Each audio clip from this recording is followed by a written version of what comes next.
Et je suis donc avec le parrain de cette 40e édition des Francopholies, Gaëtan Roussel. Merci d'être avec nous. Alors d'abord, pourquoi avoir accepté d'être parrain? Qui vous l'a demandé? Alors, c'est Gérard Pont qui me l'a demandé, qui est le patron des Francopholies depuis 20 ans, je crois. Et pourquoi avoir accepté? C'est symbolique d'être le parrain de cette édition et en même temps, ça me rappelle tous les moments que j'ai pu y vivre. Ça fait très longtemps que j'ai la chance de venir en Francophonie, présenter différents projets. Donc c'était naturellement un oui que je pouvais livrer, bien sûr. Vous êtes venu plus de 10 fois, hein. D'abord avec Louise Attaque, après avec votre projet personnel et d'autres projets. Exactement, c'est ça qui me touche énormément aussi et c'est aussi pour ça que j'ai dit oui. Et d'ailleurs, à travers le fait d'être parrain, je viens présenter une création liée à un disque que je viens de sortir de duo. Mais ça, c'est un peu le cadeau du parrain, quoi.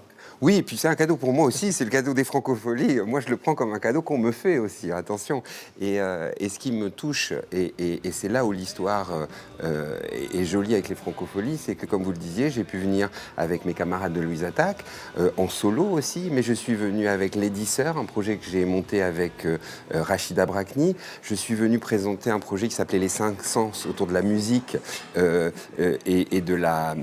avec un chef cuistot et un vigneron. Je suis venu faire une création autour d'un disque d'Alain Bachung. Donc, à chaque fois que j'ai eu envie de proposer quelque chose, les Francopholies ont eu la gentillesse de m'accueillir et de me laisser présenter ce que j'avais à faire. Donc ça me touche. Et donc, je suis heureux d'être le parrain aussi pour ces raisons-là.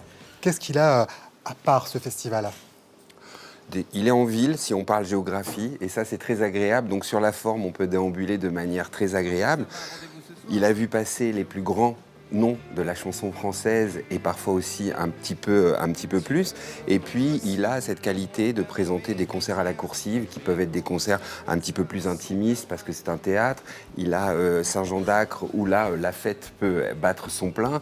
Il y a aussi des concerts dans des églises. Toute l'année, il y a les chantiers des Franco qui aident les jeunes artistes et qui leur donnent un moment aux Francophonies. Donc, si vous voulez, à plein de niveaux, dans le fond, il y a des choses à défendre et c'est un travail je crois même quotidien et toute l'année, même si le moment fort est le moment du mois de juillet.